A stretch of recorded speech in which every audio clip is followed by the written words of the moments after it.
ஐயா, நான் ஒரு இஸ்லாமியன் என்று சொல்வதை விட முதலில் நான் ஒரு இந்தியன் என்று சொல்வதில் பெருமை அடைகிறேன். மிக்க மகிழ்ச்சி. ஏன் தெரியுங்களா? உலகத்திலேயே எந்த நாட்டுக்குமே இல்லாத ஒரு நல்ல பேர் நம்முடைய நாட்டுக்கு இருக்கு. அது என்ன தெரியுங்களா? இந்தியர்கள் என்றால் தாய் பாசம் கொண்டவர்கள், அன்பானவர்கள், எதிரியும் கூட தாய் பாசத்தோடு அரவணைத்துக் கொள்ளக்கூடியவர்கள். அந்த தாய் பாசத்துக்கு தான் நம் மனதில் முதலிடம் கொடுக்கணும். பேச போறியா ஐயா? ஒரு மனுஷ வாழ்க்கையில கல்வி அறிவு இல்லாமல் வாழலாம், உறவுகளே இல்லாமல் வாழலாம், வெளிச்சம் இல்லாமல் இருட்டிலும் கூட வாழலாம், குரு இல்லாத சிஷியனாக வாழலாம், கண் இல்லாத குருடனா, கால் இல்லாத முடவனா, இப்படி எப்படி வேண்டுமானாலும் வாழலாம். ஆனா பெற்றோர் என்ற உறவு இல்லாமல் யாருமே இருக்க முடியாது. அன்னையும் பிதாவும் முன்னேறி தெய்வம் என்று நமக்கு பள்ளிக்கூடத்தில் பாடம் சொல்லி கொடுப்பாங்க. ஏன் அப்படி பாடம் சொல்லி கொடுக்கறாங்க? உலகத்தில் இருக்கக்கூடிய எல்லா மதமும் மார்க்கமும் சொல்லுது கடவுள் தான் மனிதனை படைச்சா அப்படின்ட்டு. அந்த கடவுள் மனிதர்களை நேரடியாக படைக்கிறது இல்லையா, பெத்தவங்க மூலமாகத்தான் மனிதனை கடவுள் படைக்கிறான். ஐயா, கடவுளுக்கு ஆக்கும் சக்தி அழிக்கும் சக்தி இருக்குது. சில சமயம் தப்பு பண்ற மனுஷனை கடவுளை அழிச்சிருவான். ஆனா பெத்தவங்க ஆக்கும் சக்தியாக தான் இருப்பாங்க, அழிக்க மாட்டாங்க. சபாஷ். ஐயா, அந்த காலத்துல நடந்த ஒரு சம்பவம். கமலாவதிங்கிற அம்மா நிறைய மாத கர்ப்பிணி. அவனுக்கு பிரசவ வலி ஆரம்பமாயிருச்சு. அப்போ அந்த வழியை அரண்மனை ஜோசியர் வந்தாரு. அந்த ஜோசியர்கிட்ட கேட்டாங்க, பிறக்கக்கூடிய குழந்தையுடைய எதிர்காலம் எப்படி இருக்குன்னு. அவங்க சொன்னார் அந்த ஜோசியர், இன்னமும் 45 நிமிஷத்துக்கு பின்னாடி இந்த குழந்தை பிறந்தா இந்த ஜகத்தை ஆளக்கூடிய அரசனாக வருவான், வறுமையில வாடக்கூடியவங்களுக்கு தர்ம பிரபாக திகழுவான். 45 நிமிஷத்துக்கு முன்னாடி பிறந்தானா அவன் தரித்திரம் பிடிச்சவனாக ஆயிடுவான்னு சொன்னாங்க. உடனே அந்த பெத்த தாய் கமலாவதி அம்மா என்ன செஞ்சாங்க தெரியுங்களா? தன்னுடைய வேலை ஆட்களை கூப்பிட்டு என்ன தலைகளா கட்டி தொங்க விடுங்கன்னு சொன்னாங்க. கட்டி தொங்க விட்டாங்க. ஏன் தெரியுங்களா? தலைகளா கட்டி தொங்க விட்டா வயிற்றுக்குள்ள குழந்தை தலைகளா திரும்பிரும். அந்த 45 நிமிஷம் வரை குழந்தை பிறக்காது. 45 நிமிஷத்துக்கு பின்னாடி என்னை கீழே இறக்கி விடுங்க அப்படின்னு சொன்னாங்க. இறக்கி விட்டாங்க. உடனே குழந்தை பிறந்துருச்சு. அந்த அம்மா தலைகளா தொங்கியதுனால தலையினுடைய பகுதியில் ரத்தம் அதிகமாக போய் கண்கள் எல்லாம் ரத்தம் போல சிவந்துருச்சு. தான் பெத்த குழந்தைய முகத்தை பார்க்கலான்ட்டு அந்த அம்மா முதலாக குழந்தை இருக்கக்கூடிய பக்கமா தலையை திருப்பி குழந்தைய பார்க்கறாங்க. கண்கள் எல்லாம் செவந்து இருக்குது. அந்த கண் செவந்து இருக்கிற பார்த்து என் கண்ணே கோச்சங்க அப்படின்னு சொன்னாங்க. உயிரை விட்டுட்டாங்க. ஐயா, அவர் பிற்காலத்தில் வேறு யாரும் இல்லை, 63 நாயன்மார்கள மிக பிரபலியமான பிரசித்தி பெற்ற சொல்லக்கூடிய அளவுக்கு ஒரு நாயன்மாரா திகழ்ந்தாரு. இதே தமிழகத்தில் பல சிவாலயங்களை கட்டக்கூடிய பாக்கியம் பெற்றாரு. வறுமையில் வாடக்கூடிய மக்களுக்கு வாரி வாரி தர்மங்களை அள்ளி கொடுத்தாரு. ஐயா, இந்த செய்தி பெரிய புராணத்தில் வருது. ஐயா, என்னுடைய அப்பா ஒரு இஸ்லாமிய மத போதகர். 101 வயசாச்சு. 101 வயதுடைய ஒரு பெரியவருடைய உடல்நிலை எப்படி இருக்குன்னு நினைச்சு பாருங்க. கொஞ்சம் உடல்நிலை சரியில்லாதவர். ஒரு நாள் இரவு 1:30 மணிக்கு அவருக்கு அவசரமா டாய்லெட் வந்துருச்சு. அவருடைய ரூமுக்கு முன்னாடி நான் படுத்துக்கிட்டு இருக்கிறேன். அவசரமா டாய்லெட் வந்ததுனால அவரால் கட்டுப்படுத்த முடியல. என்னுடைய தலை, மூக்குத்தண்டு, என் உடம்பு ஃபுல்லா அவருடைய மலம். சராசரி மனிதனை போல எனக்கும் கோபம் வந்துச்சு. ஒரு நிமிஷம் நான் என்னை கட்டுப்படுத்திக்கிட்டு, அட நாம குழந்தையா இருக்கும்போது நம்முடைய மலத்தை அவருடைய கையில் எத்தனை நாள் எடுத்து சுத்தம் பண்ணியிருப்பாரு. இன்னைக்கு அவர் குழந்தை ஆயிட்டாரு. அவருடைய மலத்தை எடுத்து சுத்தம் பண்றது நம்முடைய கடமை அல்லவா? நம்முடைய கடமை அல்லவான்னு நினைச்சிட்டு அந்த 1:30 மணிக்கு அவர் கூடயே போய் அவருக்கு செய்ய வேண்டிய எல்லா உதவியும் செஞ்சுக்கிட்டு கொண்டு வந்து ரூம்ல விட்டையா. அப்ப என் தலையில கை வச்சு சொன்னாரு, அப்பா நீ நல்லா இருப்பேனாரு. ஐயா, பெத்தவங்க வயசான காலத்துல அவங்கள சாகர வரைக்கும் வச்சு பணிவிட செஞ்சாலும் நாம குழந்தையா இருக்கும்போது நம்மளை ஒரு நாள் வளர்த்துனாங்க பார்த்தீங்களா, அதுக்கு ஈடாகாதியா.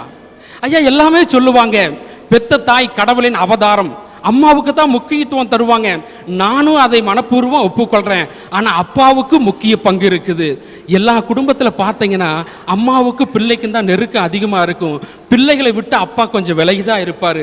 விலகி இருந்தாலும் அம்மா பிள்ளைகளுடைய நெருக்கத்தை பார்த்து முதல் சந்தோஷப்படுறவர் அந்த அப்பாவாக தான் இருப்பார்.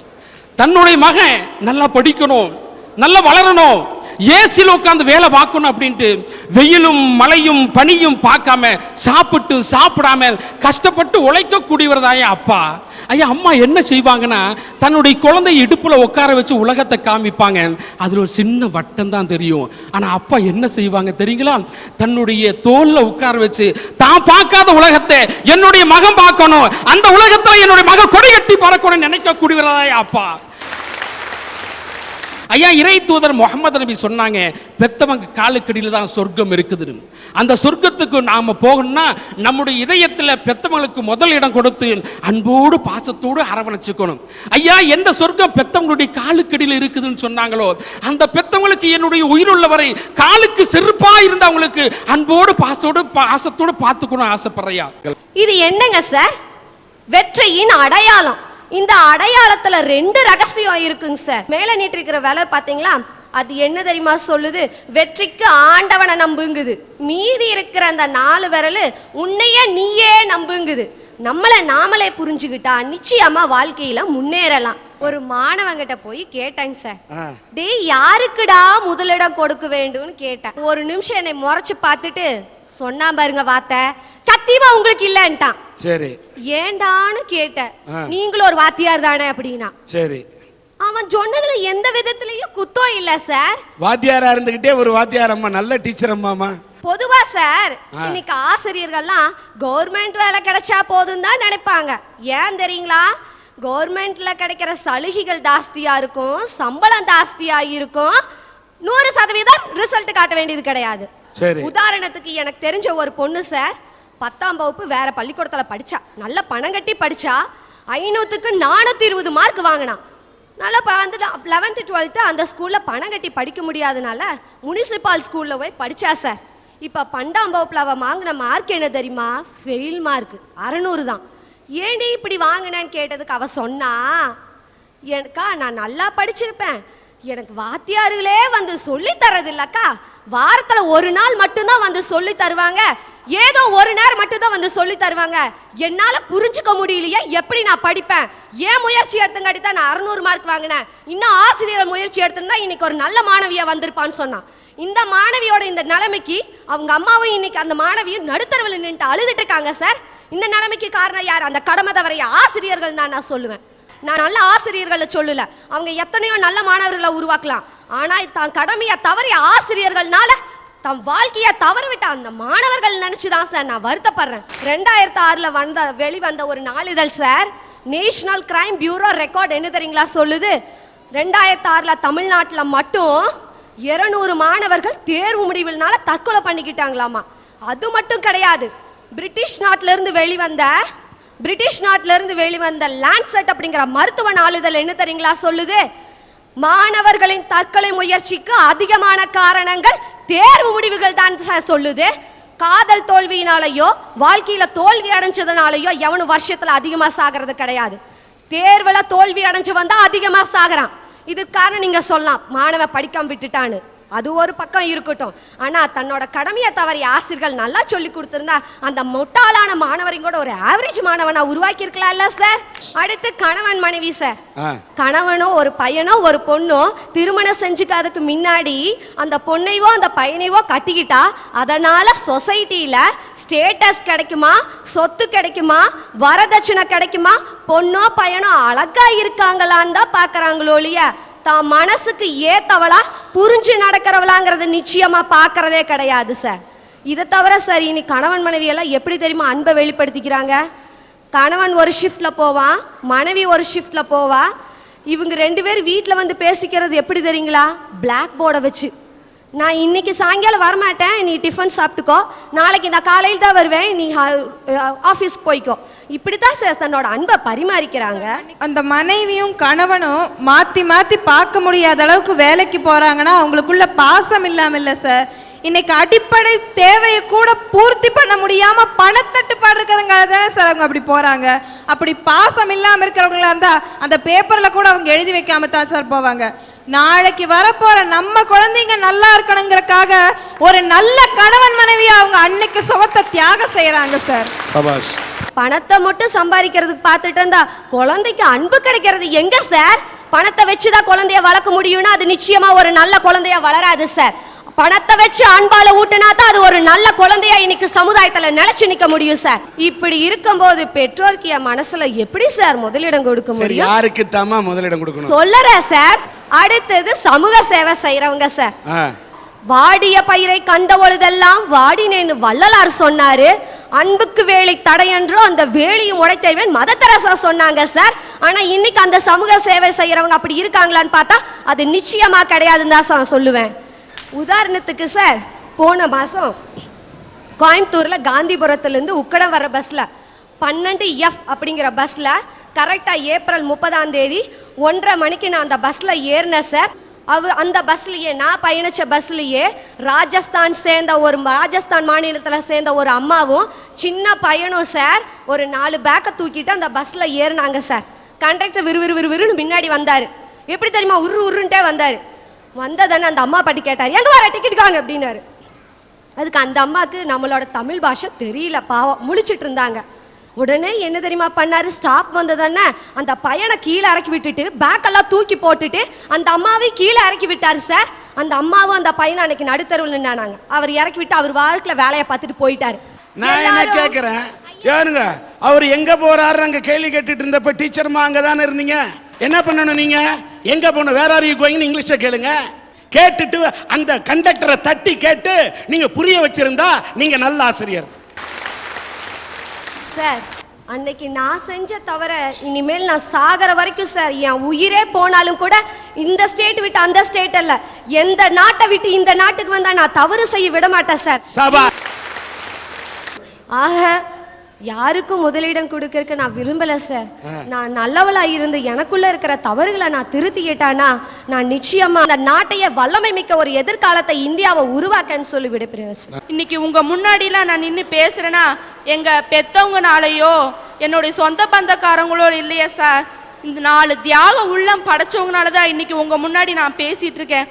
எங்க அப்பாவோட குணம் எப்படின்னு கேட்டிங்கன்னா, நல்லா குடிப்பாரு, தன்னலவாதி, குடும்பத்தை பற்றி அக்கறையே இல்லாதவர், இதுக்கு மேலே சுத்தமாகவே உழைக்க மாட்டார். எங்கள் அம்மாவோட எல்லா சொத்து பத்து கொண்டு வந்த நகையெல்லாம் விற்றே குடித்தாரு. இதை பார்த்து வெறுப்படைஞ்ச எங்கள் அம்மா எங்களை கூட்டிகிட்டு கோயம்புத்தூர் வந்தாங்க. இங்கே இருக்கவங்களாம் சொன்னாங்க, தாய்மடியில் படுத்தாளுதா எல்லா துன்பமே மறந்துடுன்னு. அப்படி ஒரு அன்பான தாய் எனக்கு கிடைக்கலைங்க சார். எத்தனையோ நான் அழுதுருக்கிறேன். தான் பட்டினி போட்டு குழந்தை வைத்த நிரப்புவான்னு சொன்னீங்க, அப்படி எனக்கு ஒரு தாய் கிடைக்கல. பல கொடுமைக்கு நான் ஆளானேன்.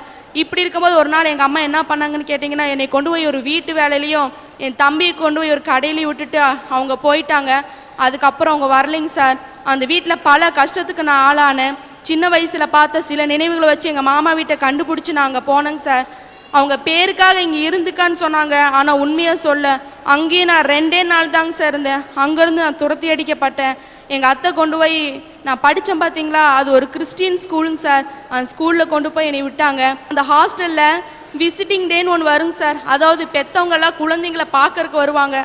அந்த நாள் நான் எத்தனை நாள் அழுதுருக்கேன் தெரியுங்களா, பாசத்துக்காக ஏங்கியிருக்கேன் தெரியுங்களா. பெற்றவங்கள தங்கள் குழந்தைக்கு ஆசையை சோறு ஊட்டுவாங்க, பாசத்தால் நனைவாங்க. ஆனால் அப்படி ஒரு அன்பான வார்த்தையில எனக்கு கிடைக்கல. தனிமையில் உட்காந்து எத்தனையோ நான் அழுதுருக்கிறேன். எல்லா பெண்களுக்குமே இயற்கையாக நடக்கிற மாதிரி நானும் பெரிய பொண்ணு ஆனேங்க சார். எனக்காக யார் தெரியுங்களா அடுத்த நாள் ஓடி வந்தா, அந்த தியாக உள்ள படித்த மதர் தாங்க சார். நான் ஒரு இந்து பொண்ணாக இருந்தாலுமே என்னுடைய ஆசைகள் என்னன்னு நினச்சிட்டு அவங்க அடுத்த நாள் சும்மா வரலைங்க சார். எனக்கு ஒரு தங்க கம்மல், மோதிரம், தாவணி, பாவடை இதெல்லாம் எடுத்துட்டு வந்து அதற்கு மேலே எனக்கு ப்ரேயரும் பண்ணிட்டு போனாங்க சார். இன்ன வரைக்கும் நான் அந்த தியாக உள்ளத்தை மறக்கலை. எப்படி ஹாஸ்டல் வாழ்க்கையில் நாங்கள் விட்டு வெளியே வந்தோங்க சார். என் தம்பி பல கஷ்டப்பட்டு முயற்சி பண்ணி ஒரு வேலைக்கு போனேன். 16 வருஷம் பார்க்காத தந்தையை போய் கண்டுபிடிக்கலாம் சொல்லி போய் அந்த ஊரை கண்டுபிடிச்சி கேட்டதுக்கு எங்கள் அப்பா இன்னும் மாறலேன்னு சொன்னாங்க. என் தம்பி மனசு உடஞ்சிட்டு மறுபடியும் வந்துட்டாங்க சார். எங்கள் அப்பா இதை கேள்விப்பட்டு உண்மையாக பாசக்கார தகப்பண்ண அடுத்த நாளே ஓடி வந்திருப்பாங்க சார். எங்கள் அப்பா எத்தனை நாள் கழிச்சு எங்களை பார்க்க வந்தாரு தெரியுங்களா, 1 மாதம் கழிச்சு பார்க்க வராருங்க சார். வந்தவருங்க சார், நல்லா இருக்கிறியான்னு ஒரு வார்த்தை கேட்கல. இங்கே இருக்க கல்யாணம் முடிச்ச எல்லா பெண்களுக்கும் தெரியும் பிரசவன்றது ஒரு பொண்ணுக்கு எப்படிப்பட்டதுன்னு. வந்தவர் பிரசவம் எப்படிமா ஆச்சு, திருமணம் எப்படிமா முடிச்ச, வயசு புள்ளல உனக்கு என்னமா பாதுகாப்புன்னு கேட்கலிங்க சார். சில பூர்வீக சொத்து இருக்கு, சொத்துல கையெழுத்து போட்டு கூடன்னு கேட்டு நிக்கிறாருங்க சார். இப்படிப்பட்ட தகப்பன என்னங்க சார் பண்றது? பேரண்ட்ஸ் கிட்ட வளர குழந்தைங்களுக்கு இந்த காலத்துல பாதுகாப்பு இல்லாதப்பல நான் எந்த மூலிங்க சார்? இன்னைக்கு ஒரு நல்ல பொண்ணு அந்த சமுதாயத்துல நிக்கிறேன்னா இப்படி 4 தியாக உள்ள படைச்ச நல்ல உள்ளங்கள சார் நான் இந்த இடத்துல நின்று பேசிட்டு இருக்கிறேன். 3 மாசத்துக்கு முன்னாடி ஒரு சட்டம் கொண்டு வந்தாங்க. என்ன தெரியுங்களா? பெத்தவங்களை பார்க்காத பிள்ளைங்களுக்கு உடனே பனிஷ்மெண்ட் கொடுக்குறாங்களா இந்த சட்டம். இந்த மாதிரி பிள்ளைங்களை பார்க்காத பெற்றோருக்கு எந்த சட்டம் சார் இருக்குது? சட்டம் கொண்டு வாங்க. இந்த அரட்டை அரங்கத்து மூலம் நிச்சயமா இதுக்கு ஒரு விடிவு பிறக்கின்ற நம்பிக்கையில இருக்கிறேங்க சார். இப்படிப்பட்ட தியாக உள்ளங்களுக்கு என்னைக்குமே நிரந்தரமா என் உயிருள்ள நாள் வரைக்கும் இவங்களுக்கு தான் முதலிடம்னு சொல்லி நான் முடிச்சுக்கிறேன். நன்றிங்க சார். ஒன்றும் இல்லைங்க, என் வாத்தியார் எனக்கு சொல்லி கொடுத்தாரு. என்ன சொல்லி கொடுத்தாரு தெரியுமா? தெரிஞ்ச கேள்விக்கு மட்டும் பதில் எழுதாதேனார். ஐயா என்ன சொல்றீங்க எனக்கு புரியலையேன. ஆமாடா, தெரிஞ்ச கேள்விக்கு மட்டும் பதில் எழுதாத, நட்ட வெள்ளாமைக்கு வேலி போடாத, உங்க அம்மாவுக்கு செலவுக்கு பணம் கொடுக்காதேனார். நான் குழம்புனேன். ஆனா வாத்தியார் மேல நம்பிக்கை இருக்குது. நீங்க நல்லதுதான் சொல்லுவீங்க, ஆனா புரியல, புரியுற மாதிரி சொல்லுங்க. அவர் சொன்னாரு தெரிஞ்ச கேள்விக்கு மட்டும் பதில் எழுதாதேன்னு. என்ன அர்த்தம் தெரியுமா? தெரிஞ்ச கேள்விக்கு மட்டும் நீ பதில் எழுதினா தேர்வுல மதிப்பெண் கம்மியா வாங்கிடுவடா, நீ எல்லா கேள்விக்கும் பதில் எழுதுனார். ஐயா நட்ட வெள்ளாமைக்கு வேலி போடாதேன்னு. ஆமாடா, முதல்ல நான் வேலியை நட்டிட்டு அப்புறம் வெள்ளாமை போடுனார். அம்மாவுக்கு செலவுக்கு பணம் கொடுக்காதீங்களேன்னு சொன்னேன். ஆமாடா, உங்க அம்மாவுக்கு செலவுக்கு பணம் கொடுக்காதேன்னு சொன்னேன். ஆனா நீ சம்பாரிச்ச பணத்தை எல்லாம் கொண்டு போய் உங்க அம்மா கையில கொடுத்துட்டு உங்க அம்மா கிட்ட நீ செலவுக்கு பணம் வாங்கடானார். இதுதாயா ஆசிரியர். நேதாஜி சுபாஷ் சந்திர போஸ் இந்த நேரத்தில் நினைக்கணும்யா. வெளிநாட்டில் போய் ஐசிஎஸ் படிப்பு படிச்சுட்டு வந்தாரு. ஐசிஎஸ் படிச்சுட்டு வரும்போது தேசப்பக்குமிற்ற நேதாஜிய மக்கள் எல்லாம் சொன்னாங்க, நீங்க தாயா இந்த மாவட்டத்துக்கு ஆட்சி தலைவரா இருக்கணும், நீங்க இருந்தா இந்த நாடு நல்லா இருக்கும்னு சொன்னா. அப்ப நேதாஜி என்ன சொன்னார் தெரியுமா? இந்த அடிமை இந்தியாவிலே நான் ஒரு ஆட்சியாளராக இருப்பதை விட வருங்கால என் சுதந்திர இந்தியாவுக்கு என்னை போன்று பல ஆட்சியாளர்களை உருவாக்குவதற்கு நான் ஆசிரியர் பணிக்கு போறேன்னு சொன்னானே நேதாஜி. பாலகங்காதர திலகர் சுதந்திரம் எனது பிறப்புரிமைன்னு சொன்னவர். வீட்டுக்குள்ள இருக்கின்ற மக்களை எல்லாம் வீதிக்கு வரவழைத்து சுதந்திர வேட்கையை சொல்லிக் கொடுத்த மகானவர். அவர் கஷ்டப்பட்டு சுதந்திரம் வாங்குறாரு. சுதந்திரம் வாங்கினதுக்கு அப்புறம் நீங்க திலகர்ஜி நீங்க என்ன பதவிக்கு போட்டியிட போறீங்கன்னு சொன்னாங்க. அப்ப சொன்னாரு திலகரே, நான் எந்த பதவிக்கு போட்டியிடலன்னு. இல்ல திலகர்ஜி, நீங்க ஏதாவது ஒரு பதவிக்கு போட்டியிடணும்னு சொல்லும் போது, இல்லைங்க எனக்கு தேசப்பணி முடிஞ்சது, அதுக்கு மேல இருக்கிற ஒரு தெய்வீக பணி இருக்குதுன்னாரு. எல்லாரும் கேட்டாங்க, என்னங்க நீங்க ஆன்மீகத்துக்கு போறீங்களான்னாரு. இல்லைங்க, அதை விட ஒரு அற்புதமான பணி இருக்குன்னு சொன்னாரு. புரியல திலகர்ஜின்னு சொன்னபோது, இந்த தேச பணிக்காக நான் வருவதற்கு முன்னாலே நான் ஒரு பணியை மேற்கொண்டேனே, பேராசிரியர் பணி. அந்த பேராசிரியர் பணிக்கு நான் போறேன்னு சொன்னானே திலகர். இன்னைக்கு யோசிச்சு பாருங்க, ஜனாதிபதிகள் 13 பேர் இந்தியாவில் இருந்தாங்கன்னா அதுல 8 ஜனாதிபதிகள் ஆசிரியர்கள் தான். ஆசிரியர் பணி என்பது அறப்பணி. அந்த ஆசிரியருக்கு தாயா என்னோட முதலிடம். இந்த அரட்டை அரங்கத்திலே நம் மனதில் யாருக்கு முதலிடம் கொடுப்பது என்ற தலைப்பை கொடுத்தவுடன் அவரவர்கள் அவருக்குரிய கோணத்திலே தங்களுடைய பேச்சாற்றலை கொண்டு கருத்தாற்றலை கொண்டு கருத்துக்களை எடுத்து வைத்தார்கள். இதில் கணவன் மனைவிக்கும் மனைவி கணவனுக்கும் அந்த உறவிலை முதலிடம் கொடுக்க வேண்டும் என்று சொல்வதில் ஒரு அர்த்தம் இருக்கிறது. காரணம், அவர்கள் இருவருக்கும் இடையில் இருக்கக்கூடிய உறவு தாலி கொடியிலே வந்தது. அந்த பந்தம், கணவன் மனைவிக்கு ஏதோ செய்கிறான், மனைவி கணவனுக்கு செய்கிறார். அது ஒரு பந்தம், அது அற்புதமான பந்தம், யாராலும் அறுக்க முடியாத ஒரு அற்புதமான பந்தம். ஆக 2 பேருமே கொடுத்து வாங்கிக் கொள்கிறார்கள் அன்பை, பந்தத்தை, சொந்தத்தை, சுற்றத்தை, சுகத்தை. அப்படிப்பட்ட உறவு மகிமை பொருந்தியது. அதுக்கு முதலிடம் கொடுக்கணும்னு பேசுறாங்க. அது ஒரு விதத்தில் கரெக்ட் தான். அடுத்தது, நம்மை பெற்றெடுத்த கண்கண்ட தெய்வமான நம்முடைய பெற்றோர்களுக்கா? நிச்சயமா. ஏன்னு கேட்டா, தாய் இல்லாம உலகத்தில் பிறக்க முடியாது, தந்தை இல்லாம பிறக்க முடியாது. இந்த உறவு எங்கிருந்து வருகிறது? தொப்புள் கொடியிலிருந்து வருகிறது. ரத்தத்தோடு ரத்த பாசத்திலே வருகிறது. மற்ற பாசத்திலிருந்து ரத்த பாசம் வேறுபட்டது தான். அதனால அந்த உறவும் சம்பந்தப்பட்ட உறவு தான். அதுக்கு முதலிடம் கொடுத்தாலும் அது இயற்கை தான். அடுத்த உறவு, மாதா பிதா குரு தெய்வம்னா ஒரு மாணவனுக்கு ஆசிரியர் வழிகாட்டியா இருக்கிறார்னா, ஏனியா இருக்கிறார்னா, கரையேற்றும் தோணியா இருக்கிறார்னா, தான் வகுப்புல படிக்கக்கூடிய தனக்கு தெரிந்த அந்த மாணவனுக்கு மட்டும்தான் அவர் வழிகாட்டியா இருக்கிறார். அந்த மாணவனுக்கும் அந்த ஆசிரியருக்கு உறவு இருக்குன்னா அது குரு சிஷ்ய உறவு. அங்கேயும் ஒரு பந்தம் இருக்கு. இது 3 உறவு.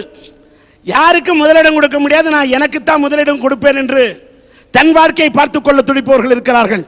அவங்க தன்னை பார்த்துக்கிறாங்கன்னா அது ஒரு சுயநலம். தனக்காக தான் மனுஷன் பல பேர் வாழறான்.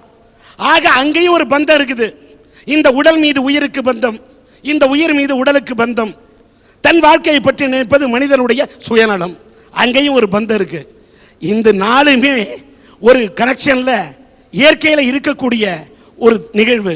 ஆனா அப்பா அம்மா இல்லாம அனாதையா பிறக்கக்கூடிய குழந்தைகளுக்கு, நமக்கெல்லாம் அப்பா அம்மா இருக்கிறாங்க, அப்பா அம்மாவே இல்லாம அனாதையா பிறக்கக்கூடிய குழந்தைகளுக்கு யார் தந்தை, யார் தாய்? தீபாவளி வந்தால், பொங்கல் வந்தால் யார் ஆடை எடுத்து கொடுப்பார்கள்? யார் கையை பிடித்து ஆனாவல் கத்துக் கொடுப்பார்கள்? அந்த ஏழைகளை அரவணைக்க யார் இருக்கிறார்கள்? யோசிச்சு பாருங்க, யாருமே இல்லை. அது மட்டுமல்ல, நோயால் பாதிக்கப்பட்டு தொழுநோயால் பாதிக்கப்பட்டவர்களை அவர்களுடைய கரம் கொண்டு அவர்களை கருணை கொண்டு காப்பாற்ற யார் இருக்கிறார்கள்? ஒரு அன்னை தெரேசா தான் இருந்தார். அவரை போல நல்ல இதயம் படைத்தவர்கள் மட்டும்தான் இருந்தார்கள். அந்த மாதிரி தன்னலம் இல்லாத சமூக சேவைகள் தான் தேவை. அதுதான் எந்த பந்தமுமே இல்லாம, எந்த உறவுமே இல்லாம, அடுத்தவங்க ரோட்ல அடிபட்டு கடந்தா ரத்தம் கொடுக்கணுமேன்னு ஓடோடு போய் நின்னா அதுதாங்க சேவை. அங்க தேவை இல்லைங்க. யாரு பெத்த பிள்ளைக்கோ தாலாட்டு பண்ணா அதுதாங்க உண்மையான தாயின் தாலாட்டு. தன் பிள்ளைக்கு ஒரு தாலாட்டு பாடினால் அவள் சாதாரண தாய். ஆனால் யார் யாரோ பெற்ற குழந்தைகளுக்கு தாலாட்டு பாடினால் அவள் தான் தெய்வ தாய், அவள் தான் கருணை தாய். அப்படிப்பட்ட சமூக சேவர்களுக்கு முதலிடம் கொடுத்தாதான் இந்த நாட்டில் கருணை வாழுங்க. அனாதை பிள்ளைங்க வாழ்வாங்க, ஆதரவற்றவர்கள் வாழ்வார்கள், முதியோர் இல்லங்கள் வாழும். அதனால் நம் மனதில் மற்ற யாருக்கு முதலிடம் கொடுத்தாலும் அவற்றையெல்லாம் விட தன்னலமற்று பணியாற்றக்கூடிய சமூக சேவர்களுக்கும் முதலிடம் கொடுத்தால்தான் இந்த தேசமும் நாமும் நிமிர்ந்து நிற்போம். இந்திய மண்ணே உனக்கு வணக்கம் வணக்கம் என்று என் வணக்கத்தை செலுத்தி விடைபெறுகிறேன். நன்றி, வணக்கம்.